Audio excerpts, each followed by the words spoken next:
Having tests and running them inside the CI pipeline is a common requirement for modern software development. Today, we see how we can achieve this in Common Lisp. First of all, we see what are unit tests and how to set up them. The goal of unit tests is to verify the output of a specific function with a variety of input, usually with a particular care to corner cases. In Common Lisp, it's common to use the library 5im. It is also the one suggested by AwesonCL.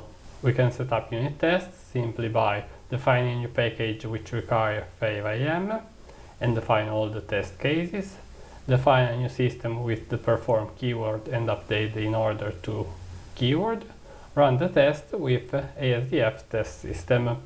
Let's see a real example. The main subject is again the HTML to CLU web application. As you can see, I have defined a new system, which includes a single file test. Let's look at this file. I start by defining a new package, which includes the 5im library.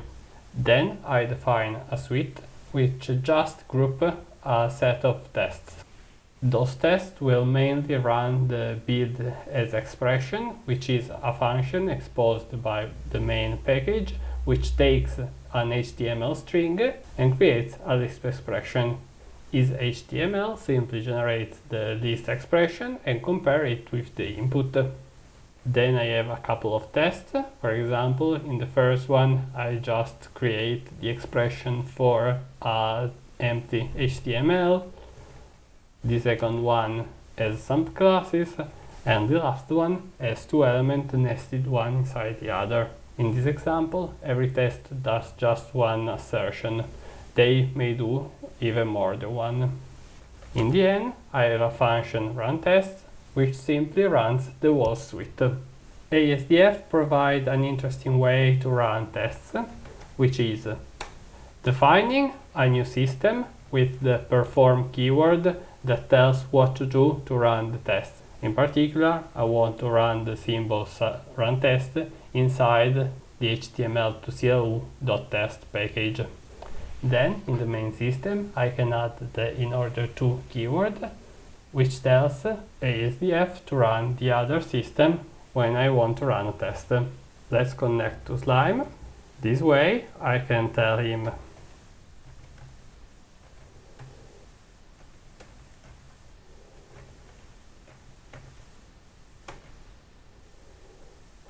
as you can see, I have run test system on the main system, not the other one.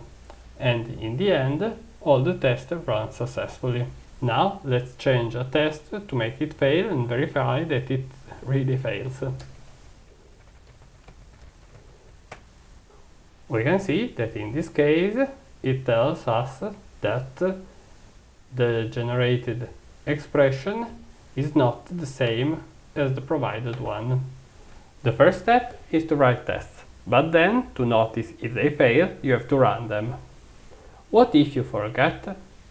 A better solution is to have them run automatically.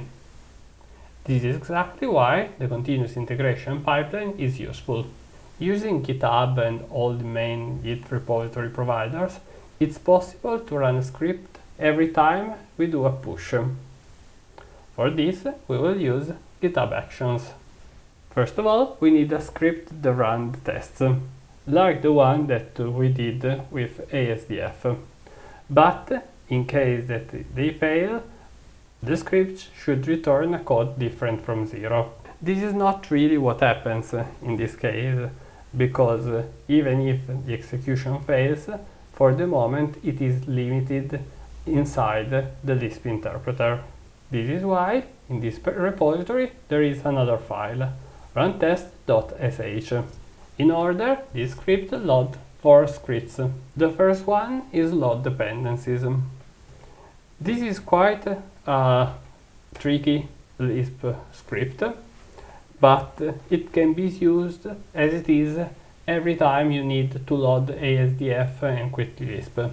The idea is that on my local computer I have ASDF and Quick Lisp already set up, but if I run them inside, for example, a Docker image, I have to set up them every time. And so this is the reason for this script. Then it loads all the dependencies of HTML to CLU tests, which are basically 5am, and all the dependencies of HTML to CLU. Then I define all the functions inside the HTML to CLU package, in particular the build as expression. Finally, I run the run test function we have seen before inside the HTML to CLU.test package. In case it succeeds or fails, I change the exit code of this script. First of all, let's run test. We can see that all the tests pass and the exit code is 0. While if I change a test and run it again, we can see that the test failed and the exit code is 1.